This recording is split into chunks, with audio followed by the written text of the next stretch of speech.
What's up, y'all? It's Will Sports. I was out in public right now, but I just saw the news about Bradley Beal going to the Suns, so I wanted to make a video about it. I don't think y'all care. Y'all just want to hear what I got to say. But yeah. So the Suns just traded Chris Paul, Landry Shamet, a few second-round picks, and then I guess a few pick swaps that the Suns could swap with the Wizards for Bradley Beal. Obviously, Bradley Beal had been reported that the Suns and the Heat were the two finalists to make a trade for him. I felt pretty confident that Miami would be the ones to get him because I just didn't think the Suns had anything to offer. I'm shocked that the Wizards actually took this offer because you look at Chris Paul, he's about to be 37 years old, I think. Landry Shamet, I mean, what does that really do for you? I think the only reason they probably did it is because Chris Paul's money rose off after next season. They wanted to get off Bradley Beal's contract because it was just a very massive, large deal. And so they decided to just make that trade so they can just make it clear they're rebuilding. I don't think the picks was anything that they were too invested in because they have their own picks, and also the Wizards were just focused on getting off money more than anything. Bradley Beal also had a no trade clause, so he could pick where he wanted to go basically. Maybe that played a role. Maybe he was like, actually, I want to go to Phoenix. Give me the Phoenix. I don't think it's a good trade for the Suns, though.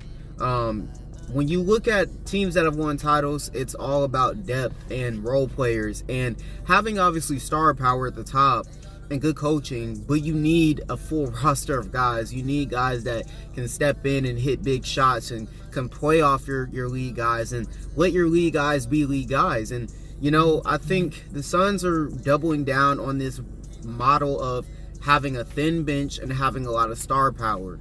Now, Bradley Beal's an upgrade over Chris Paul, for sure. I mean, Bradley Beal's a better player than him. Bradley Beal's a 20-point-per-game scorer still. I don't think he's what he was a few years ago, but he's still a pretty good player, and as a third option, that's a damn good third option.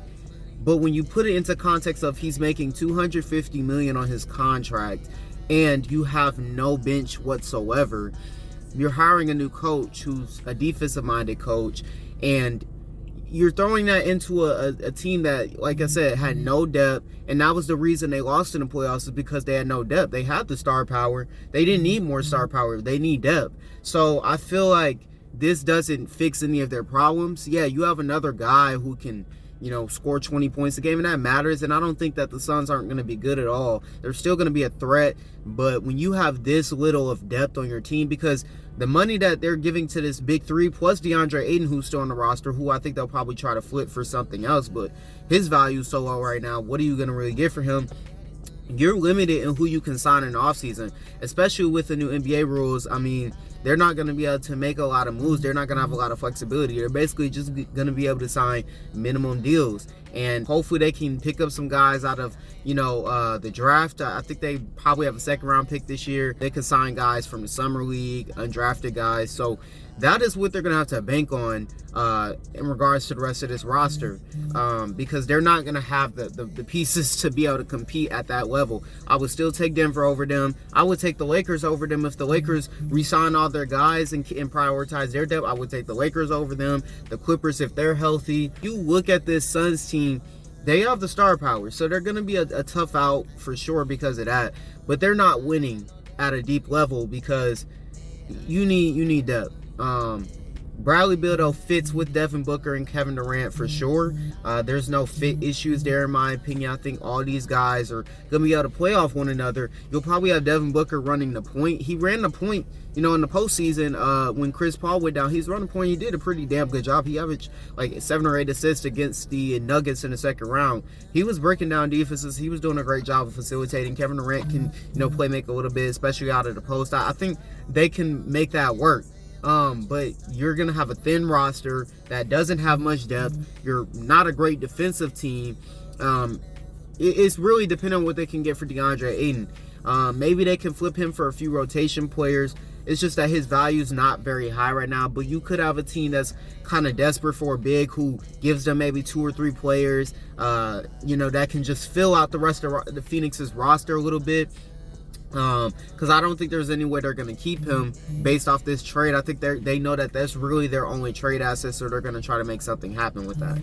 As far as the Wizards side of things, I don't like what they got in return that much, but I like that they're picking a direction and that they finally decided that Bradley Beal is not the guy that's going to lead us to the promised land. We made a mistake giving him this contract, but now we have to make the best of what we can and get off of him. And they did that. And they have a clear direction now. They're trying to rebuild, and they're not tied down to Bradley Beal's contract now. That is huge for them, and I think overall, I would say the Wizards got the better in this trade just because of that. And Chris Paul, whether they buy him out or not, you're going to be off of him after next season. Chris Paul could come in and be a mentor, or he could be a guy that you buy out and you let him walk somewhere else and you just, pay him his money for that 1 year, and then you're done. And then obviously they have pick swaps, which who knows, maybe that could be huge down the road. Maybe if it's a specific year where they have a lower pick than Phoenix and they decide to swap, maybe that could be beneficial for them. But I think the Wizards, I would say, won the trade as of right now just because they got off of that money that Bradley Beal was being offered. Bradley Beal is a good player, but for the money he's making, it just makes his value so low. It's just like with Russell Westbrook when he had that massive contract. He's a good player, but the money he's making is so much that he can't make up for the money he's making. Though the Supermax is being given out to anybody nowadays, and it's gonna hurt a lot of teams going forward, and it's gonna make it harder to make certain trades because you have guys who will never live up to that contract making that type of money. So I think the Wizards, now they can focus on, building around their young core, bringing in other guys that just fit what they're trying to do. They have Denny Avia, Daniel Gafford, Johnny Davis, Corey Kispert, guys like that who are young guys who they can try to give bigger roles this upcoming season and get more reps, and maybe one of them can break out. But you also have guys like Kristaps Porzingis and Kyle Kuzma who are free agents this summer for them, who we'll see what they do with them. I think they'll probably let those guys walk or maybe sign and trade those guys. I think sign and trades would be great for the Wizards if they can make that happen. But as far as the Wizards go, I think overall, I think I would be satisfied if I'm a Wizards fan. I know that the Miami deal would have probably been better, which is why I'm definitely confused why they didn't take it.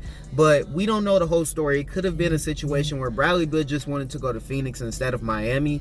Maybe Miami wasn't budging with Tyler Hero, and maybe they didn't want that. But I feel like regardless, Miami's deal would have been better. But I think it probably just comes down to Bradley Beal wanted to be in Phoenix more than he wanted to be in Miami. Because I think for Washington, I think if they had the option to trade with Phoenix or Miami, they would have definitely done it with Miami, regardless of if they gave them Hero or not, because Miami's offer, even if they didn't give them Hero, would have still been better because they would have still gotten some type of draft capital, and probably another young player that the Heat have, like a Nikola Jovic or something. But overall, I think it is going to be interesting to watch. I will be watching the Suns because they will be a team that I'm definitely interested to watch because of this trade.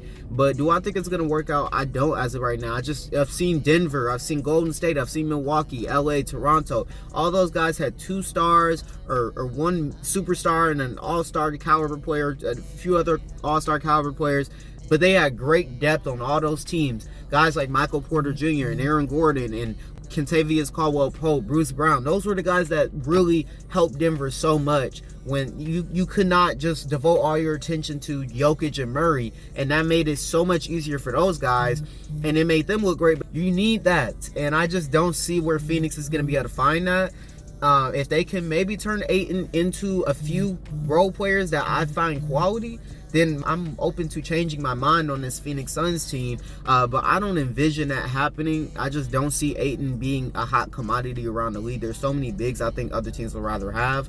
I think you'd have to find a desperate team. I could see a team like the Dallas Mavericks maybe trying to get in on that. The Charlotte Hornets maybe.